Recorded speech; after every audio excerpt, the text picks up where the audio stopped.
Shri VK Sanoj. Please.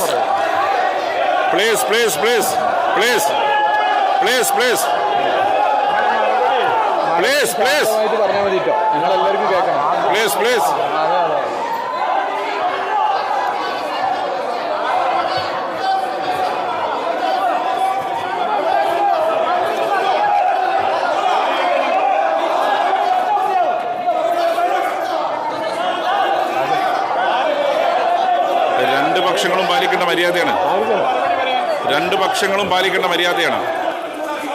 Yes, അവിടെ പോയിരിക്കെ. Question അവർ ചോദ്യം ചോദിക്കാൻ പറ്റും. പ്ലീസ്, അംഗങ്ങൾ അവിടെ പോയിരിക്കണം.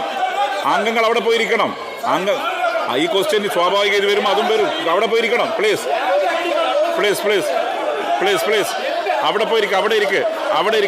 അവിടെ ഇരിക്ക് നിങ്ങൾ. അങ്ങ് അവിടെ പോയിരിക്ക്. അങ്ങ് അവിടെ വന്നിരിക്ക്. അവിടെ ഇരിക്ക്. പ്ലീസ്.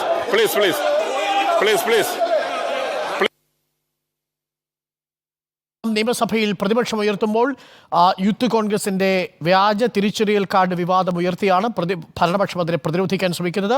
ഭരണപക്ഷവും പ്രതിപക്ഷവും തമ്മിലുള്ള വാക്പോര് തുടരുകയാണ് നിയമസഭയിൽ. പ്രതിപക്ഷവും ഭരണപക്ഷവും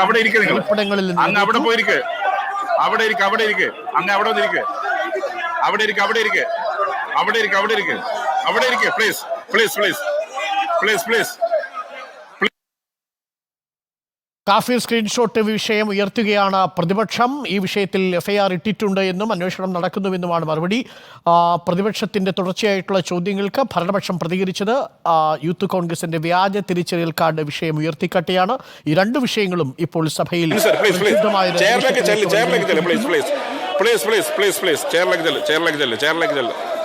ഭരണപക്ഷവും പ്രതിപക്ഷവും അവരുടെ ഇരിപ്പിടങ്ങളിൽ നിന്ന് എഴുന്നേറ്റ് പ്രതിഷേധിക്കുന്ന ദൃശ്യങ്ങളാണ് കാണാൻ കഴിയില്ല. പണ്ടൊക്കെ ആ ദൃശ്യങ്ങൾ നമുക്ക് കാണുന്ന ഒരു സാഹചര്യം ഉണ്ടായിരുന്നു. ഇപ്പോൾ ആ ദൃശ്യങ്ങൾ പൂർണ്ണമായും ഒഴിവാക്കി സ്പീക്കറെ തന്നെയാണ് കാണിച്ചുകൊണ്ടിരിക്കുന്നത് സഭാ TV.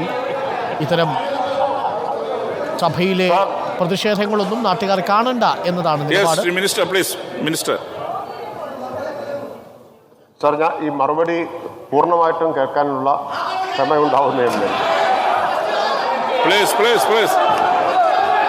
യൂത്ത് കോൺഗ്രസിന്റെ സംഘടനാ തെരഞ്ഞെടുപ്പിൽ ഇലക്ഷൻ കമ്മീഷന്റെ വ്യാജ തിരിച്ചറിയൽ കാർഡ് ഉണ്ടാക്കി ഉപയോഗിച്ചു എന്ന Shri VK Sanoj museum police station നൽകിയ പരാതിയിൽ crime number 1400/2023 under section 468, 465, 471 IPC 66C IT act എന്ന കേസ് രജിസ്റ്റർ ചെയ്യുകയും തിരിച്ചറിയൽ കാർഡ് വ്യാജമായി നിർമ്മിക്കാൻ ഉതകുന്ന ആപ്ലിക്കേഷൻ പോലീസ് സൈബർ ഡോമിന്റെ സഹായത്തോടെ ഈ ആപ്പ് നിർമ്മിച്ച പ്രതികളായ ജെയ്സൺ തോമസ്, രാകേഷ് അരവിന്ദ് എന്നിവരെ കണ്ടെത്തുകയും ചെയ്തു.